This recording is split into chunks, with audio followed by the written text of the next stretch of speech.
நான் படம் எடுத்து முடிச்சுட்டு இந்த படத்தை எப்படி ப்ரொமோட் பண்ண போகிறோம் அப்படி யோசிச்சுட்டு இருக்கும்போது, சரி ஓகே, முதல்ல நம்ம இண்டஸ்ட்ரி காட்டுவோம். நம்ம இண்டஸ்ட்ரி நம்மளை விரும்பக்கூடிய நல்ல படங்களை ஆதரிக்கக்கூடிய இயக்குநர்கள்ட்ட காட்டுவோம், முதல்ல நடிகர்கள்ட்ட காட்டுவோம், நண்பர்கள்ட்ட காட்டுவோம். அதுக்கப்புறம் இந்த படத்தை அவங்க என்னவா பார்க்குறாங்கன்னு முடிவு பண்ணிட்டு நம்ம வேலையை ஸ்டார்ட் பண்ணணும்னு நினச்சேன். மாரி செல்வராஜ் அப்படிங்கிற இனிமேல் நம்பிக்கை வச்சு நான் அழைத்ததற்காக தமிழ் சினிமாவில் நான் யாரெல்லாம் அழைச்சனோ அத்தனை பேருமே வந்து இந்த படத்தை பார்த்தாங்க. இந்த படம் பார்த்தது மட்டும் இல்லாமல் எப்படியாவது இந்த தமிழ் சமூகத்தை இந்த படம் பார்க்க வச்சிடணும் அப்படிங்கிறதுல அவங்க ரொம்ப குறியாக இருந்தாங்க. அது உண்மையிலேயே எனக்கு வந்து நினச்சி பார்க்கவே முடியாத ஒரு பெரிய வெற்றி. நான் நினச்சதை விட என்னோட இண்டஸ்ட்ரியினோட சக இயக்குநர்களும் சக நடிகர்களும் என்ன சொல்கிறது, என்னோடய திரையுலகம் வந்து இந்த படத்தை கொண்டாடிய விதம் வந்து பெரிய நம்பிக்கை அளிச்சிருக்கு எனக்கு. இந்த வாழை படம் கொடுத்த மிகப்பெரிய வெற்றி அப்படின்னா, மாரி செல்வராஜ் அப்படிங்கிற ஒருத்தனை தமிழ் சினிமா எவ்வளோ நம்புது, அவனோட கதையை, அவனோட வேல்யூவை, அவனோட வாழ்க்கையை, அவனோட நிஜத்தை எவ்வளோ நம்புது அப்படிங்கிறத இந்த படத்தின் மூலமாக நான் தெரிஞ்சுக்கிட்டேன். இந்த படத்தை அவங்க அத்தனை பேரும் அவங்க தான் கொண்டு போய் முதல்ல சேர்த்தாங்க. நிச்சயமாக அத்தனை ஒட்டுமொத்த திரையுலகத்துக்கும் நன்றி சொல்லிக்கிறேன்.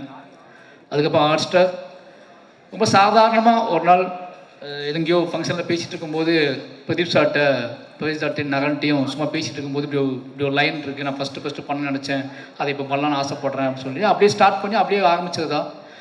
வேறு எதுவுமே கேட்கல, மாரி செல்வராஜ் படம் பண்ணுறாரு அப்படின்னு விட்டாங்க. அன்னிலேருந்து இன்றைக்கி வரைக்கும் அவங்க முழு சப்போர்ட். இன்றைக்கி இந்த படம் மிகப்பெரிய வெற்றி அடைஞ்சது மட்டும் இல்லாமல் ஒரு பலமாக என் கூடவே இருக்கிறது இருக்குல்ல, முழுசாக ஒரு படைப்பாளியை நம்புறது இருக்குல்ல, எனக்கு கிடைச்ச எல்லா ப்ரொடியூசருமே அப்படிப்பட்ட ப்ரொடியூசர்ஸ் தான். நிச்சயமாக சொல்லணுன்னா வாழை இவ்வளோ நல்லா வந்ததுக்கு முதல் காரணமே நான் ஒர்க் பண்ண 4 ப்ரொடியூசர்ஸ். அது பரியர் பெருமாள் ரஞ்சித் ஒரு சுதந்திரம் கொடுத்தாரு. அதுக்கப்புறம் கர்னலில் தானு சார் மிகப்பெரிய சுதந்திரத்தை கொடுத்தாரு.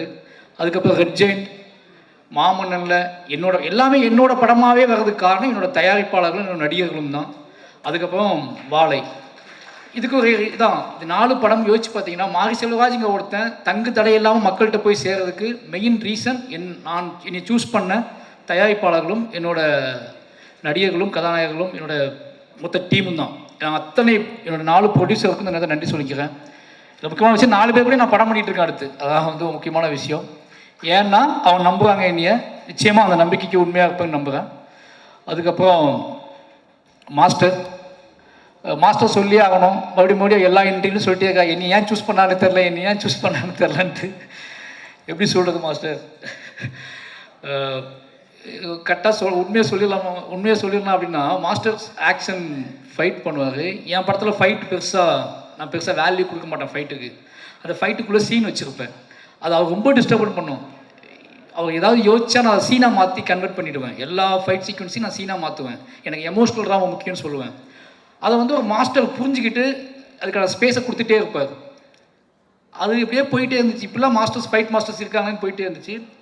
சும்மா அவர் தனியாக இருக்கும்போது என்ன சொல்கிறது, ஜாலியாக இருக்கும்போது குழந்தையாக மாறிடுவார். பயங்கர சமாளிக்கவே முடியாது. இவானை விட மோசமாகிடுவார், என் பையனோட மோசமாகிடுவார்.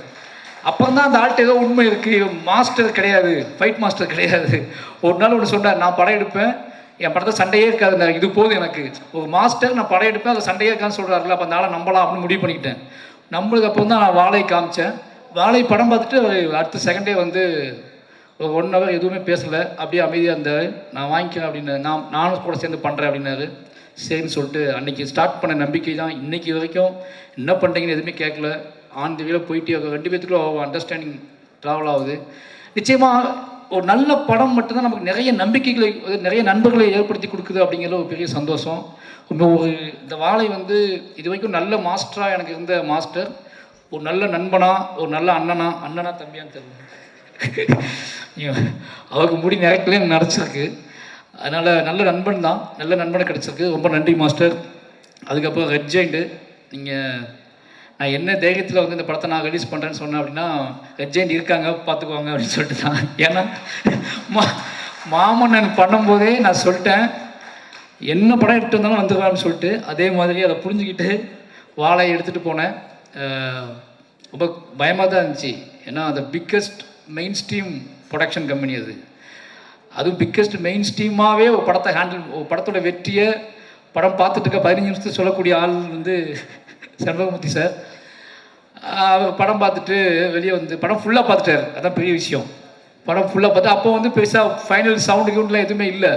கொஞ்சம் அப்படி பார்த்து முடிச்சுட்டு, சார் நல்ல படம் சார், உங்களுக்கு நல்ல பேர் கிடைக்கும் சார், எப்படி கலெக்ட் பண்ணலாம் எனக்கு தெரில அப்படின்னாரு. அது எனக்கு போதும், எனக்கு நல்ல பேர் கிடைக்கும்னு சொன்னார்ல, அது எனக்கு போதும்னு தோணுச்சு. அதுக்கப்புறம் கொஞ்ச நாள் கழித்து சொன்னார், சார் நீங்களே ரிலீஸ் பண்ணிவிடுங்க சார், பயப்படாதீங்க, நீங்களே பண்ணிவிடுங்க, உங்கள் ப்ரொடக்ஷன்லேயே பண்ணிவிடுங்க, நான் டிஸ்ட்ரிபியூட் பண்ணி தந்துடுறேன். என்ன ஏதாவது ஒரு படம் ஓடனா கூட பயப்படாதீங்க, ஒரு நல்ல பேர், உங்களுக்கு சம்பளம் கம்மின்னு நினச்சிக்கோங்க, ஆனால் நீங்கள் தான் பண்ணணும், உங்கள் பேரில் பண்ணணும்னு சொன்னார். ரொம்ப நன்றி சார், நீங்கள் அந்த உங்களுக்கு பேர் கிடைக்கும் நீங்கள் பண்ணுங்கன்னு சொன்னது இருக்குல்ல. ஒரு படம் ஒருவேளை மெயின் ஸ்ட்ரீமாக கலெக்ட் பண்ணலாம் அப்படின்னா விடுங்க, அவங்க அடுத்த படத்தில் பார்த்துக்கலான்னு முடிவு பண்ணி பண்ணுங்கன்னு சொன்னார். ரொம்ப நன்றி சார் அந்த நம்பிக்கைக்கு. அதுலேருந்து தான் இது நம்மளே பண்ணலான்னு சொல்லிட்டு இறங்கணும். இந்த 3 பேரும் தான் முக்கியமான காரணம். இந்த 3 பேருமே முழுமையாக நம்பினாங்க. அதுலேருந்து அன்றைய நாள்லேருந்து இப்போ வரைக்கும் அவங்க தேட்டர் எனக்கு கொடுத்ததும் சரி, ஒவ்வொரு நாளும் எனக்கு ஃபோன் பண்ணி பேசினதும் சரி, இப்போது இந்த ஃபங்க்ஷன் வரைக்குமே என் கூட நிற்கிற ரெட் ஜெயினில் அர்ஜுனுக்கும் மூர்த்தி சாருக்கும் ராஜா மொத்த டீமுக்குமே ரொம்ப நன்றி. அதுக்கப்புறம் என்னுடைய மொத்த டீம், என்னோடய எடிட்டர், கேமராமேன், ஆர்ட் டைரக்டர், இவங்கெல்லாம் தொடர்ந்து என் கூடவே இருக்கா அப்படின்னால அவங்களை பற்றி எதுவும் பேச அவசியம் இல்லை. ஏன்னா என்னோடய ப்ராடக்ட், என்னோடய படத்தோட வெற்றியும் என் படத்தோட முழுமையும் தான் அவங்களோட பேர் சொல்லும். நான் ஒரு படத்துக்கு ஒருத்தரை பற்றி சொல்கிறத விட இந்த படத்துக்குள்ள நான் எவ்வளோ முழுமைக்காக நான் ஆசைப்பட்றேன், அதை எப்படி முழுமையான படமாக ஆடியன்ஸுக்கு கொடுக்க நான் வெறி பிடிச்சி அலையிறேன் அப்படிங்கிறத வச்சு என் கூட சேர்ந்து ட்ராவல் பண்ணுறேன். என்னோடய டீமுக்கு, என்னோடய உதவி இயக்குநர்கள், என்னோடய டெக்னீஷியன் டீம் எல்லாத்துக்குமே நன்றி. ரொம்ப முக்கியமாக என்னோடய நடிகர்கள் சொல்லணும். இந்த படத்தில் என்னோடய டீமோட நடிகர்கள் ரொம்ப முக்கியம். இந்த படத்தில் அத்தனை உழைப்பை போட்டிருக்காங்க. எல்லாத்துக்குமே எப்படி என்று சொன்னே தெரில. கலையரசனாக இருக்கட்டும், திவ்யாவாகட்டும், இப்போ அந்த பசங்க இருக்காங்கன்னா இவங்க 2 பேரும் நான் என்ன வேணாலும் பண்ணணும்னு முடிவு பண்ணி தான் நான் சூஸ் பண்ணேன். ஓகேவா, படம் முடியும் போது நான் என்னவாக இருக்கணும், எப்படினாலும் இவங்களை வச்சு இந்த படத்தை எடுத்துடலாம் அப்படின்னு எனக்கு தெரியும். அதனால் சூஸ் பண்ணேன். இவங்களை என்ன பண்ண வைக்க முடியும்னு எனக்கு தெரியும். ஆனால் கலையரசன், திவ்யா, ஜானகி அம்மா, இவங்கெல்லாம் வந்து பத்மனு, இவங்க எல்லாத்தையுமே வந்து எனக்கு எப்படி ஒத்துக்கிட்டாங்க, ஒரு சினிமா ஆர்வத்தில் ஒத்துக்கிட்டாங்க. அதுக்கப்புறம் ஃபுல்லாக தாங்குவாங்களா தாங்க மாட்டாங்களா ஒரு பயம் இருந்துச்சு. பட் அவங்களுக்கும் ஜெயிக்கணும், ஒரு நல்ல படத்தில் இருக்கணும், நம்ம அடையாளமாக மாறணும், சினிமாவில் நம்ம பேர் பதியப்படணும் அப்படிங்கிறது அவங்களுக்குள்ள இந்த தாகம் தான். கலையரசனாகட்டும், திவ்யாவாகட்டும், ஒரு சினிமாவை தாண்டி ஷூட் பண்ணும்போது படம் ரிலீஸ் ஆக வரைக்கும் அது சினிமானே தெரியாது. சினிமாவில் இப்போ எந்த ஒரு சினிமாவில் வந்து இப்படி சகதிக்குள்ளேயும் மண்ணுக்குள்ளேயும் சேருக்குள்ளேயும் போட்டு ஒரிஜினல் சுமையை தூக்கி வச்சு நடக்க வைப்பாங்க ஆர்டிஸ்ட்டுகளை. நிறைய அவங்கள துன்புறுத்தியிருக்கேன். நிறைய வந்து என்னோடய ஆர்டிஸ்ட்டுகளுக்கு எப்போ என்ன நடக்கும்னா, எனக்கு அவங்க சொல்லி புரிய வைக்க முடியாது எல்லா நேரத்துலையும். ஒரு படத்தோட வெற்றியில் நம்ம புரிய வச்சுக்கலாம்னு நினைப்பேன். ஒரு படத்தோட மக்களோட ஆதரவில், மக்கள் கொண்டாடுற விதத்தில் என்னோடய நடிகர்களுக்கு என்னோடய வேதனையோ என்னோட ஆசையோ எதையோ ஒன்று கடத்திடலாம்னு நினைப்பேன். அது என்னோடய எல்லா படத்துலையுமே நடந்திருக்கு. என்னோடய எல்லா படத்துலையுமே நடிகர்களோட எனக்கு முகன் வந்திருக்கு. ஆனால் என்னோடய படத்தோட வெற்றியும் அதோட மக்கள் கொடுக்குற கொண்டாட்டமும் தான் அதை மாற்றிருக்கு. அது பெரியம்மாலேருந்து இந்த படத்துக்கு நடந்திருக்கு. அப்புறம் நிக்கிலா விமலும் அப்படி தான். என்ன அப்படின்னா, ஒரு நடிகரை வந்து நம்ம வந்து அவங்க வேறு படத்துக்காக சூஸ் பண்ணது. நான் கர்ணனுக்கு பேசினது, அதுக்கப்புறம் மாமன்னன், அப்படியே பண்ணாமல் போய் வாழையில் போட்டு அவனுக்கு ஒரு சின்ன தயக்கம் இருந்துச்சு. ஏதோ சின்னதாக ஓட்டிட்டு ஏதோ படம் பண்ணா நம்மளை போட்டு விட்டாங்க போல் அப்படின்னு சொல்லிட்டு டவுட் இருந்துச்சு. எனக்கு அதை சொல்லி புரிய வைக்க முடியல. இது சின்ன படம் இல்லை, இதுதான் என் வாழ்க்கையில் நான் எடுக்கணும்னு நினச்ச பெரிய படம்னு சொல்லி எனக்கு அவங்ககிட்ட சொல்லிட்டேன். ஒரு நாள் அவங்க நம்பி பண்ணாங்க. நிறைய என்ன சொல்கிறது, இந்த கதையை உள்வாங்கிக்கிட்டு ஓகே இது ஏதோ நடக்க போகுது இந்த படத்தின் மூலமாக நினச்சி நம்பினாங்க. நம்பி நிறைய பேர் கேட்டாங்க, இந்த இடத்த சொல்லணும்னு நினைக்கிறேன், ஏன் அந்த கிளைமாக்ஸில் டீச்சர் வந்துக்கலாமே என்கிட்ட கேட்டாங்க. மொத்த மீடியாவுமே என்கிட்ட கேட்டுச்சு. எல்லா படம் பார்த்துட்டு பிடிச்சவங்கலாம் டீச்சர் எங்கே போனாங்கன்னு கேட்டாங்க. டீச்சர் டேட் இல்லை எனக்கு. ஓகேவா, ஏன்னா அந்த ஷூட் எடுத்ததே, அந்த கடைசி பாட்டு நான் எடுத்ததே மொத்த படமும் ஷூட்டிங் முடித்து எடிட் பண்ணி லாக் பண்ணி 1.5 வருஷம் கழிச்சு தான் எடுத்தேன். 1 வருஷம் கழிச்சு தான் அந்த ஷூட்டிங் எடுத்தேன். அந்த 2 நாள் ஷூட்டிங்கு ஏதோ முழுமை அடையாமல் இருக்குது. இந்த மொத்த படத்தையும் பார்த்துட்டு வெளியே போகிறவன் என்ன கொண்டு போவான், அவனை நான் எப்படி அவனுக்குள்ள ஒரு இசையின் வழியாக அவனை செட்டில் பண்ணி அவனுக்குள்ள எமோஷனில் கடத்தி வீட்டுக்கு போகும்போது அவன் வந்து இது ஒரு பாடலாக எடுத்துகிட்டு போகணும், வெறுமனே அழுகை எடுத்துகிட்டு போயிடக்கூடாது. ஒரு படம் முடிஞ்சு வெளியே போகிறான்னா அவன் இதை கலையாக எடுத்துகிட்டு போகணும், ஒரு பாடலாக எடுத்துகிட்டு போகணும், முணுமுணுத்துக்கிட்டே போகணும்னு ஆசைப்பட்டு தான் அந்த பாடல் ஒரு வருஷம் சந்தோஷம் ரொம்ப லேட்டாக தான் சார் ஸ்டார்ட் பண்ணோம். இந்த படம்லாம் முடிஞ்சு இந்த பாட்டே இல்லை, பாதவத்தி சாங்கே இல்லை. ஒரு வருஷம் கழிச்சு தான் அந்த பாட்டை நான் முடிவு பண்ணுறேன். அதுக்கு ஷூட் பண்ண அவசரமாக ஷூட் பண்ண பிளான் பண்ணோம். படம் ரிலீஸுக்கு அவங்க டேட் இல்லை. நான் ஷூட் பண்ண முடிவு பண்ணும்போதே அந்த அம்மா மடியில் சிவனஞ்சான் படுத்துப்பான், அது டீச்சர் மடியில் தான் படுத்துக்கணும்னு நான் ஆசைப்பட்டு ஷார்ட் யோசிச்சிருந்தேன்.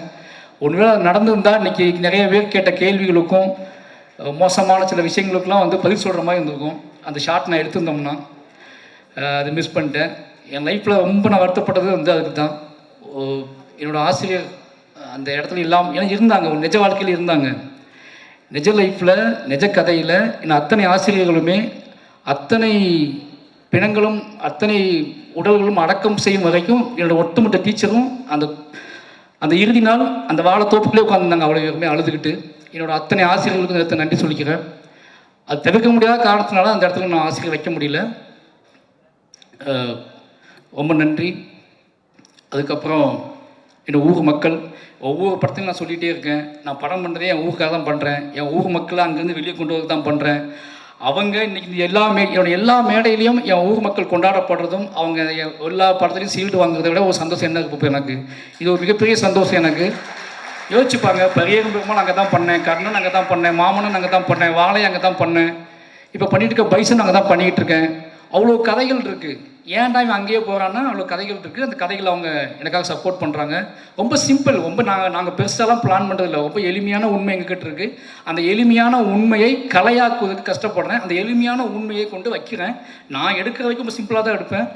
ஒரு எளிமையான உண்மை தமிழ் சமூகத்தை எந்த அளவுக்கு டிஸ்டர்ப் பண்ணுது அப்படிங்கிறத நான் படம் ரிலீஸ் ஆனதுக்கு அப்புறம் தான் புரிஞ்சுக்கிறேன். அப்போ இங்கே வலியதை விட எளியவைகளுக்கு வந்து மிகப்பெரிய வேல்யூ இருக்குது அப்படிங்கிறத நான் வந்து ஒவ்வொரு படத்திலும் தான் புரிஞ்சுக்கிறேன். அப்படி எளிமையான கதைகளை எனக்கு கொடுத்துக்கிட்டே இருக்கக்கூடிய என்னோடய ஒட்டுமொத்த மக்களுக்கும், என்னோடய கிராம மக்களுக்கு, புளியங்குளம் மக்களுக்கும், பக்கத்தில் உள்ள கொங்கராயக்குறிச்சி, கருங்குளம் எல்லா மக்களுக்குமே நன்றி சொல்லிக்கிறேன். என்னோடய எல்லா படைப்பிலும் அவங்க இருப்பாங்க. அவங்க தான் நான், நாங்கள் தான் அவங்க. அதனால் ஒட்டுமொத்த மக்களுக்கும் நன்றி சொல்லிக்கிறேன். அதுக்கப்புறம் என்னோடய குடும்பம், என் குடும்பத்தை பற்றி முக்கியமாக சொல்லி ஆகணும்.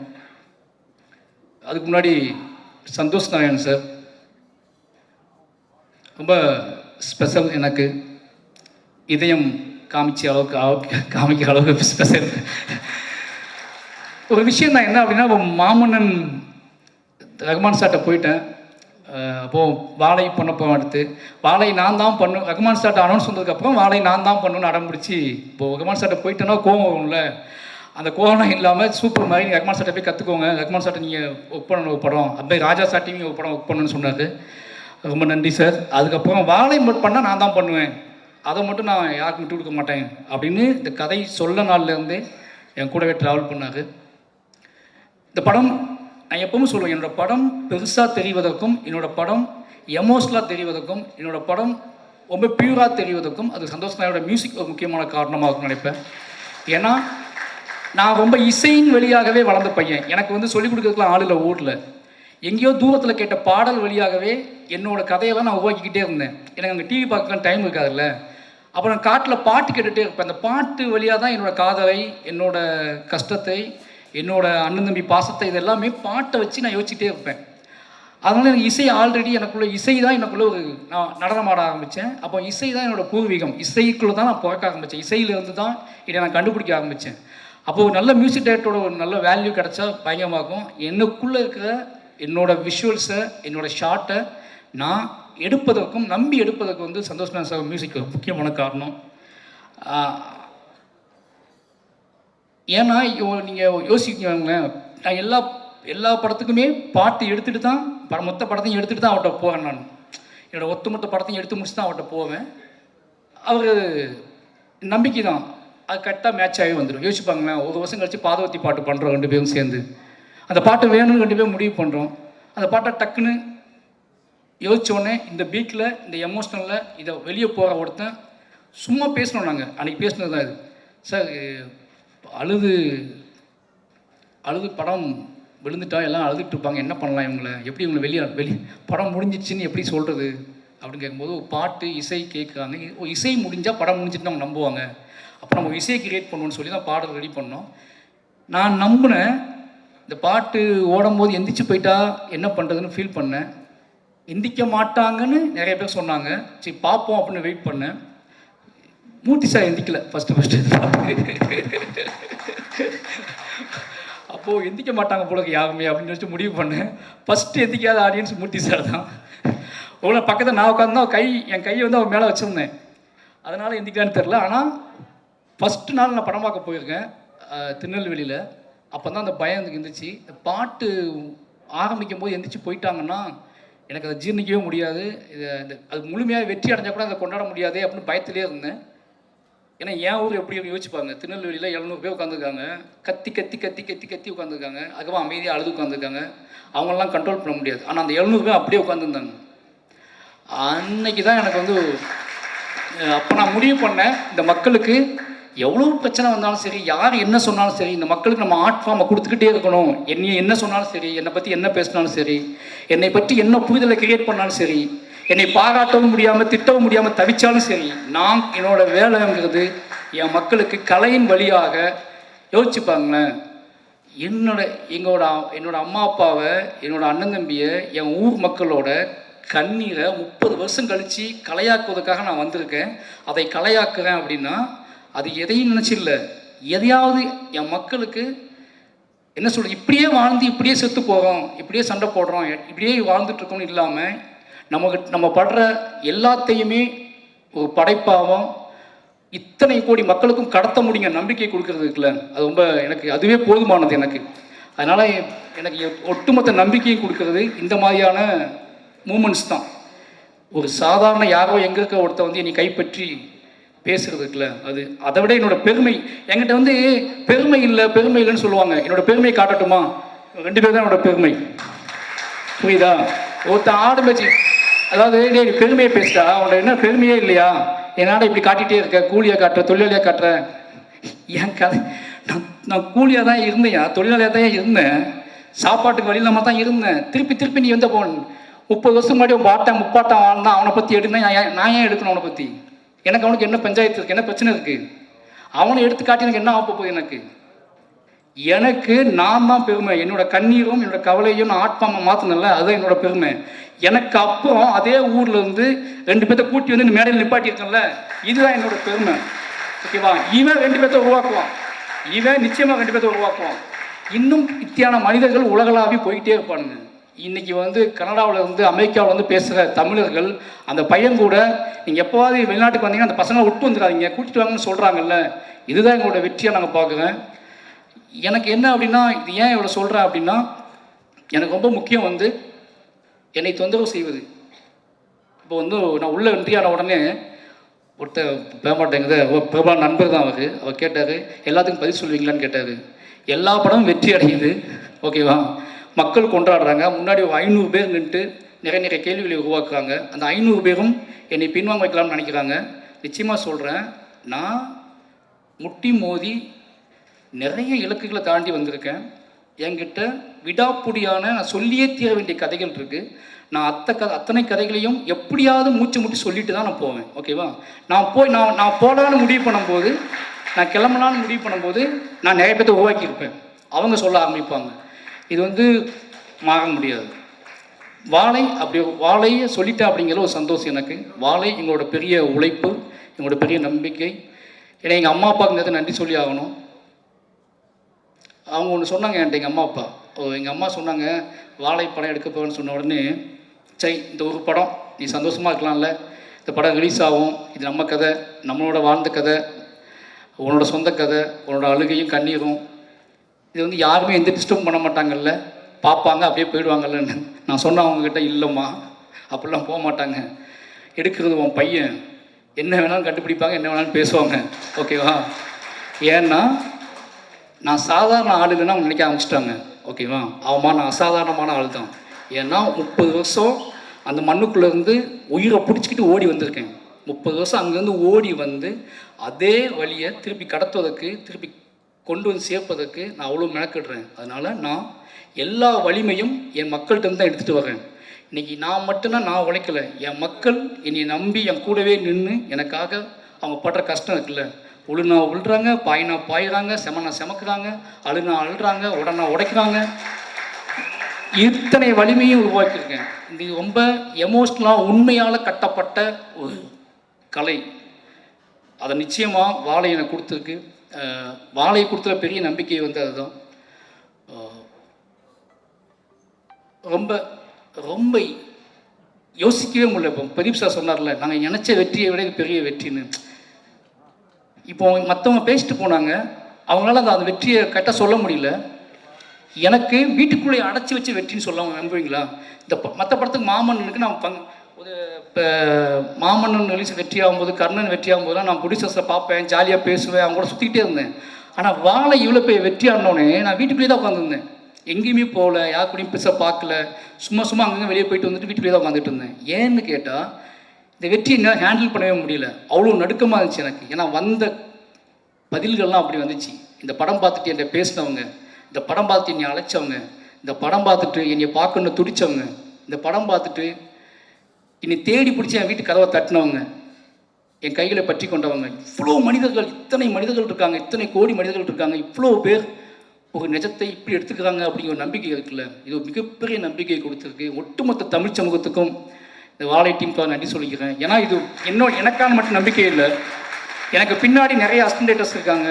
குட்டி குட்டியாக அவனோட தன்னோட கதையை வச்சுக்கிட்டு சினிமா பார்த்து சினிமா பண்ணாமல் தன்னோட கதையை, தன்னோட எமோஷனில் தனக்கும் தன்னோட அம்மாவுக்கும் நமக்கும் உள்ள உறவை, தன்னோட அப்பாவுக்கும் நமக்கும் உள்ள உறவை, நான் வாழ்ந்த சமூகத்துக்கும் நமக்குள்ள உறவையே கதை பண்ணலாம் அப்படிங்கிற நம்பிக்கையை இப்போ இவர் சொன்னார்ல திங்மிஸ் சந்தோஷ், என்கிட்டையும் ஏன் வாழை கதை கேளுங்க அப்படின்னு டைரக்டர்ஸ் சொல்கிறாங்க. எங்கிட்டையும் வாழை இருக்குங்க, எங்கிட்டையும் வாழை இருக்குது அப்படிங்கிறது வாழை இல்லை, எங்கிட்டையும் இத்தனை பியூராக உண்மையாக ஒரு கதை இருக்குது அப்படிங்கிறது அதோட மீனிங். அப்படி எல்லாரும் பேச ஆரம்பிச்சிருக்காங்க அப்படிங்கிறது ஒரு மிகப்பெரிய சந்தோஷம். ரொம்ப முக்கியமான சொல்ல வேண்டிய விஷயம் ஒன்று தான், எதை சொல்கிறேன். நான் வாழை சம்மந்தமான மற்ற கேள்விகள் நான் பதில் சொல்ல விரும்பலை. ஆனால் ஒரு விஷயம் சொல்ல விரும்புகிறேன் இந்த நேரத்தில். என்ன அப்படின்னா, நிறைய பேர் வாழை சம்மந்தமாக இல்லை நாங்கள் எங்களை காட்டலை, எங்களை மிஸ் பண்ணிட்டா இயக்குனர் அப்படின்னு சொன்னாங்க. அப்படிலாம் ஒன்றும் இல்லைங்க. இந்த படம் எனக்கும் அந்த நாளுக்குமான கதை. சின்ன வயசில் எனக்கும் அந்த டே, பர்டிகுலர் டே, எனக்கும் எங்கள் அம்மாவுக்குமான கதையாக தான் அந்த படத்தை நான் சூஸ் பண்ணேன். எனக்கு அங்கே நடந்த சம்பவம் தெரியாது, நாங்கள் ஓடலை, நாங்கள் குதிக்கலை. ஆனால் இந்த படத்தை பதிவு பண்ணது மூலமாக இஸ்லாமிய தோழர்கள் தான் இந்த படத்தை, இந்த மக்களை காப்பாற்றினாங்க. உண்மை வெளியே வந்திருக்குல்ல, அது எனக்கு போதுமானது. அந்த உண்மையை நான் இப்போ சொல்கிறேன். ஏன்னா அன்னைக்கு நடந்தப்போ இஸ்லாமிய தோழர்கள் காப்பாற்றினாங்க. ஜாதி மதம் எதுவும் இல்லாமல் பக்கத்தில் உள்ள பேரூர், பேட்மா நகரம், இது எல்லாமே நான் சொல்லக்கூடாது, இன்றைக்கி ஒட்டுமொத்த மக்களும் சொல்கிறாங்கல்ல. எனக்கு அது ஒரு பெரிய சந்தோஷம். ஏன்னா அந்த கதை என்னோடே முடிஞ்சு போயிடுச்சு. அது இன்னொரு கதை, காப்பாற்றியவர்களும் தப்பித்தவர்களும் சொல்லக்கூடிய கதை நம்ம இனியால் கேட்கவே முடியாது, உங்களால் கேட்கவே முடியாது. இதையே உங்களால் தாங்கிக்க முடியல. என்னோட எமோஷனில் மட்டுமே நான் கதையாக படம் பண்ணியிருக்கேன். எனக்கும் எங்கள் அம்மாவுக்குமான உறவை மட்டும் நான் படம் பண்ணியிருக்கேன். அதையே நீங்கள் உங்களால் தாங்க முடியாமல் அவ்வளோ வெடிச்சிட்டிங்க நீங்கள் எல்லாருமே.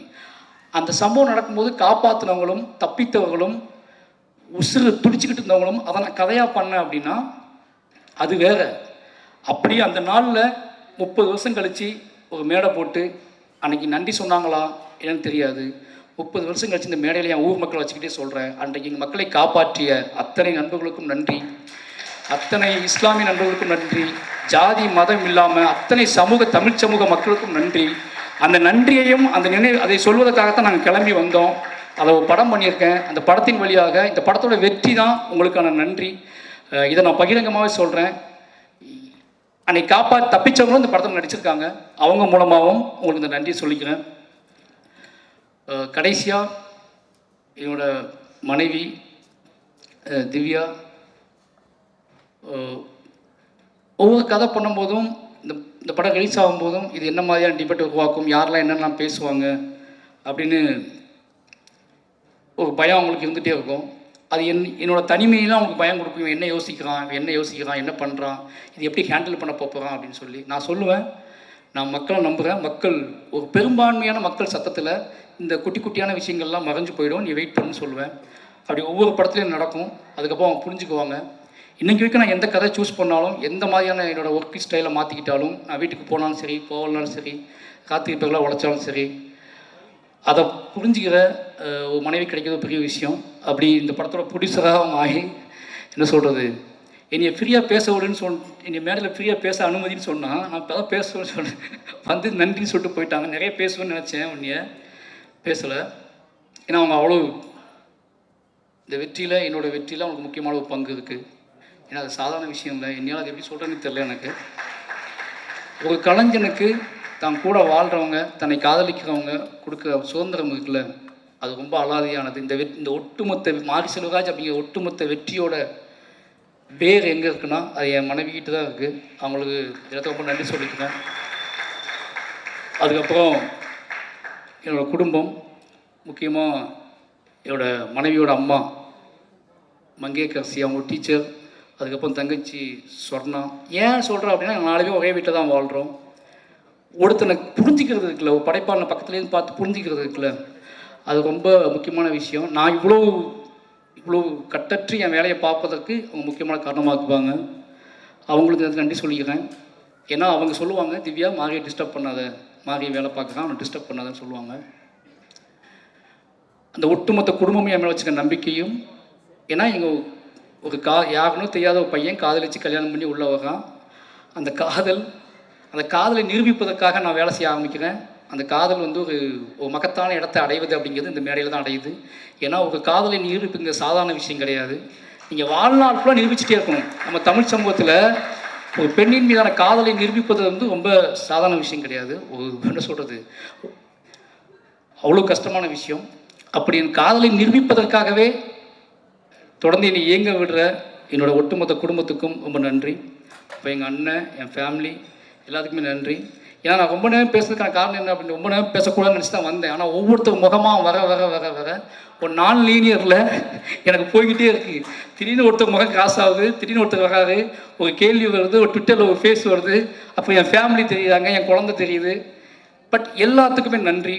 ரொம்ப முக்கியமான விஷயம் என்னென்னா, மாரி செல்வராஜ் அப்படிங்கிற ஒருத்தனை முழுமையாக நம்பலாம் அப்படிங்கிற இடத்துக்கு தமிழ் சமூகம் வந்திருக்குல்ல, இதுதான் என்னோட பெரிய வெற்றியாக நான் பார்க்குறேன். ஏன்னா ஒருவேளை இந்த படத்திலையும் நிறைய பிரச்சனைகள் இருக்குது அப்படின்னு சொல்லக்கூடியவங்க நான் சொல்கிறேன், எஸ் எனக்கு அவங்க வேணும். ஏன்னா அவங்களையும் கைப்பற்றுறது தான் என்னோடய நோக்கம். அவங்களையும் கைப்பற்றுறதுக்கான படங்களை எடுக்க ட்ரை பண்ணுவேன்.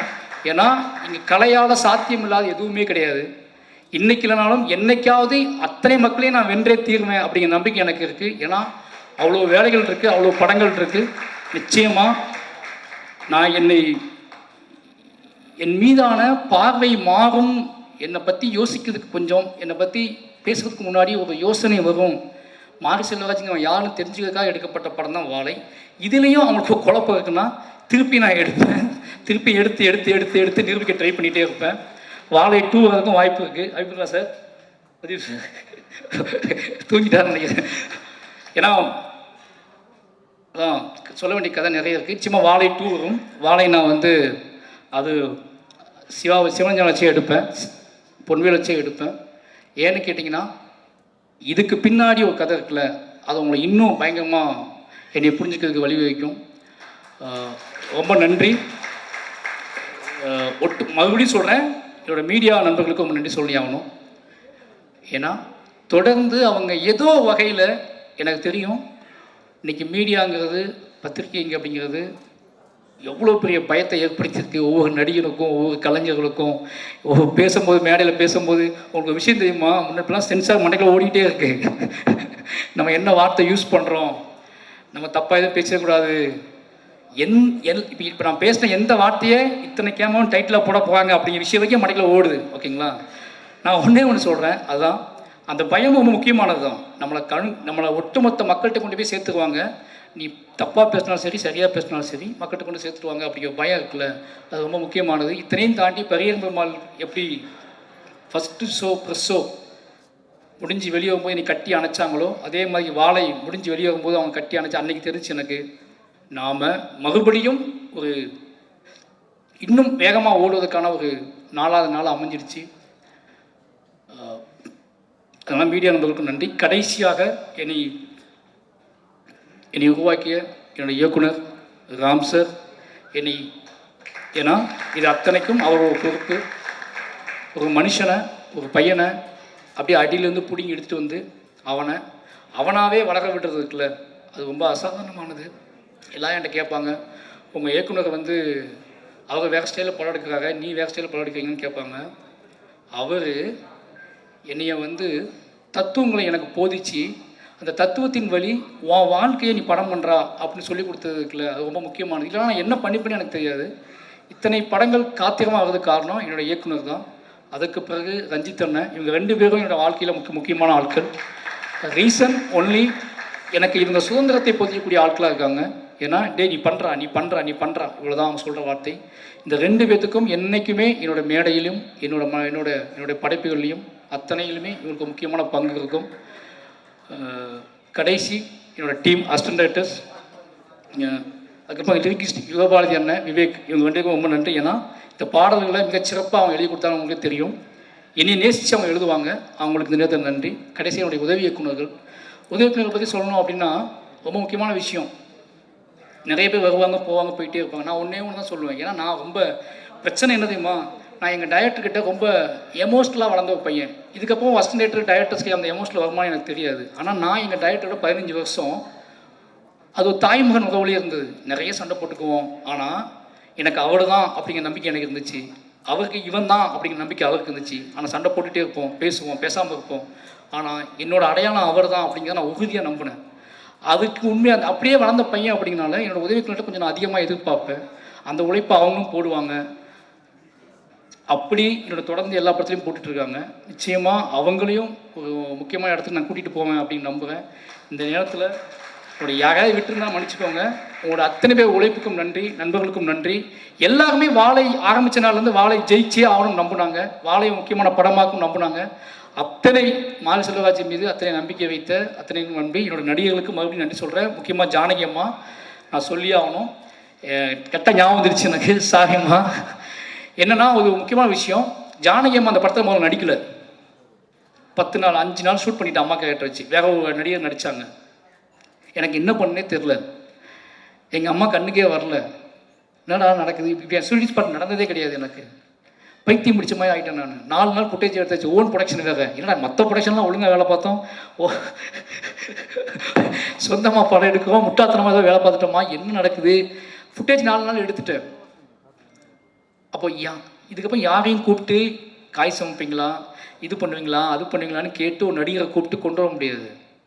கண்மூடித்தனமாக நம்பி ஜானகி அம்மா கூப்பிட்றா அப்படி கூப்பிட்ட நடிகை தான் அவங்க. ஏன்னா எனக்கு பெரிய மால் கர்னல்லாம் அவங்க தெரியும். ஜானகி அம்மா கூப்பிட்றா பார்த்துக்கலாண்டா அப்படின்னு சொல்லி அவங்களும் வந்தாங்க. ஸ்பாட்டில் தான் வர்றாங்க. ஸ்பாட் 4 நாள் எடுத்தாச்சு. அவங்கள்ட்ட சொல்கிறேன், அம்மா இது மற்ற படத்தோட கொஞ்சம் கஷ்டமாக இருக்கும், நீங்கள் ஓகேவா? Okay sir. ஏன்னா அவங்களுக்கு என்னை பிடிக்கும். எனக்கு நிறைய முத்தம் கொடுத்த ஒரு நடிகை, என்னை நிறைய கையை பிடிச்சிட்டு அழுத ஒரு நடிகை. இவங்கள மாதிரியான அன்பில் தான் நான் பயங்கர ஸ்ட்ராங்காக மாறுவேன். அதனால் அவங்க நம்பினாங்க. நம்பி அதுலேருந்து ஸ்டார்ட் பண்ணோம். நிச்சயமாக சொல்ல ரொம்ப கஷ்டப்படுத்தியிருக்கேன். ஏன்னா வாழைத்தார் சமைக்கணும், தண்ணிக்குள்ளே சகதிக்குள்ள, இதெல்லாம் தாண்டி அவங்களுக்கு தோணியிருக்கும்ல, சும்மா காய் சமைக்கிறோம் சண்டை போடுறோம், நிறைய தார் சமைக்கிறோம், நமக்கு இந்த படத்தில் அப்படி ஏதாவது கிடைக்குமா அப்படி யோசிக்கும்போது இந்த கிளைமாக்ஸ் போர்ஷன் அவங்கள்ட்ட சொன்னேன், அம்மா இதுதான் நீங்கள் தான் இந்த படம், இனிமேல் இந்த படத்தை உங்கள் கையில் கொடுக்குறேன் அப்படின்னு சொல்லி. நிச்சயமாக அவங்க என்ன சொல்கிறது, எங்கள் அம்மா அழும்போது நான் ஓடிட்டேன்ல நிஜ வாழ்க்கையில். இப்போ நான் எப்படி அழுவாங்கன்னு பார்க்கணும், உட்காந்து ஷார்ட்டில் கேமரா வச்சு பார்த்துட்ருக்கேன். அப்போ நான் எவ்வளோ சொல்ல முடியுமோ சொல்லிட்டேன். என்னென்னமோ சினிமா ஒரு டைரக்டராக ஒரு ஆர்டிஸ்ட்டுக்கு என்ன கடத்த முடியுமோ அதை நான் கடத்திட்டேன். பட் என்ன ஆனாலும் அவங்களுக்குள்ளே ஒன்று வெடிச்சாதான் அது நடக்கும். இயக்குனரால் என்ன பண்ண முடியும், இயக்குனரால் இப்படி பண்ண முடியும், அப்படி பண்ண முடியும், உளுந்து புரண்டு என்ன பண்ணாலும் ஒரு வெடி அவங்களுக்குள்ள வெடிக்கலைன்னா அது நடக்காது. என்னன்னாலும் பிளாஸ்டிக்காக தான் இருக்கும். அப்போ அந்த வெடியை வெடிக்க வைக்கிறதுக்காக நான் அவங்க கூட பேசிக்கிட்டே இருந்தேன், முகன்பட்டேன். அவங்க கூட நான் காத்திரமாக வச்சுக்கிறேன். ஏன்னா எனக்கும் எங்கள் அம்மாவுக்கும் ஒரு சண்டை நடக்குது. எனக்கும் எங்கள் அம்மாவுக்குமான முரண். எங்கள் அம்மாவை தவறாகவே புரிந்து கொண்ட ஒரு நாள். எங்கள் அம்மாவை இத்த மாதிரி ஒரு தாய் கிடையாது உலகத்தில், இவங்களுக்கு பிள்ளையா பிறந்துட்டோமே நினச்ச ஒரு நாள் அது. அதனால் அந்த காத்திரமான சிந்தனையை வச்சுக்கிட்டு தான் இவங்க ஹேண்டில் பண்ண அன்றைக்கி ஃபுல்லாகவே. அதை அவங்கள ஹர்ட் பண்ணிருக்கும்போது பயம் இருந்துச்சு. ஏன்னா ஆர்டிஸ்ட்னா ஒரு டைரக்டர் இவ்வளோ இதாக ரூடாக ஹேண்டில் பண்ணுறேன்னு நினச்சக்கூடாதுல்ல. ஆனால் அன்றைய நாள் அப்படி நடந்துக்கிட்டேன். அந்த வேடிக்கை வைக்கிறதுக்காக அது வெடிச்சிச்சு. அவங்க எப்படி சொல்கிறது, இந்த ஒரு நாள் மட்டும் தான் எங்கள் அம்மாவோட அழகை நான் பார்த்தல என் வாழ்க்கையில். அந்த நாள் அந்த எங்கள் அம்மா எப்படி அழுதுருப்பாங்க அப்படிங்கிறத என்னை பார்க்க வச்சு வெக்கி தலைகுனியே வச்சாங்க. நான் தலையை குனிஞ்சுக்கிட்டேன். ஏன்னா நான் பார்த்ததே இல்லை எங்கள் அம்மா. அன்றைய நாள் எங்கள் அம்மா எப்படி அழுதாங்க நான் பார்த்ததே இல்லை. பட் அதை அன்றைக்கி சீன் நடித்து முடித்த உடனே நான் மானிட்டரில் தலை குனிஞ்சு தான் உட்காந்துட்டு இருந்தேன். ஏன்னு கேட்டால் எங்கள் அம்மா நினச்சி பார்க்கும்போது இதுக்கு மேலே அவங்க அழுதுருப்பாங்கல்ல அப்படின்னு நினைக்கும்போது இல்லை, என்ன சொல்கிறது, ஒரு மனசுக்குள்ளேயே நான் மன்னிப்பு கேட்டுட்டேன் எங்கள் அம்மா கிட்ட. அந்த நடிப்பை கொடுத்த எங்கள் அம்மா கிட்ட மன்னிப்பு கேட்க வச்ச மனசுக்குள்ளேயே ஒரு கலைஞன் கேட்கறதுக்குல மன்னிச்சுக்காங்கம்மான்னு சொல்கிறதுக்குல எங்கள் அம்மாட்ட என்றைக்குமே மன்னிச்சுக்காமன்னு சொன்னதே கிடையாது, இப்போதைக்கும் சொன்னது கிடையாது. ஆனால் மானிட்டர் முன்னாடி இவங்க முன்னாடி தான் நான் சொன்னேன், அம்மா மன்னிச்சுக்கோங்கன்னு சொன்னேன். ரொம்ப நன்றிம்மா. உங்களோட இதுக்கு எனக்கு எப்படி சொல்கிறதே தெரில. ஒரு பையனா சின்ன வயசில் நம்ம ஏன் இவங்களுக்கு பிள்ளையாக பிறந்தோம், நமக்கு மட்டும் ஏன் அம்மா அப்பா எப்படி இருக்காங்க, நம்மளை மட்டும் ஏன் இப்படி கொடுமைப்படுத்துறாங்க, நம்மளை மட்டும் ஏன் புரிஞ்சிக்க மாட்டேன்றாங்கன்னு சின்ன வயசில் பெத்த தாயின் தகப்பனையும் புரிந்து கொள்ளாமல் அலைந்த அந்த புரிதலுக்காக ஓடி வந்து 30 வருஷத்தில் கலையின் வழியாக என் அம்மாவுக்கும் எனக்குமான உறவை புரிந்து கொண்டதற்கு, அதை படைப்பாக மாற்றி கொடுத்ததுக்கு, எங்கள் அம்மா அதை இப்போ ஏற்றுக்கொண்டதுக்கும் இந்த கலை தான் காரணம். இந்த கலைக்கு எப்போவுமே உண்மையாக இருப்பேன். எல்லாத்துக்கும் நன்றி.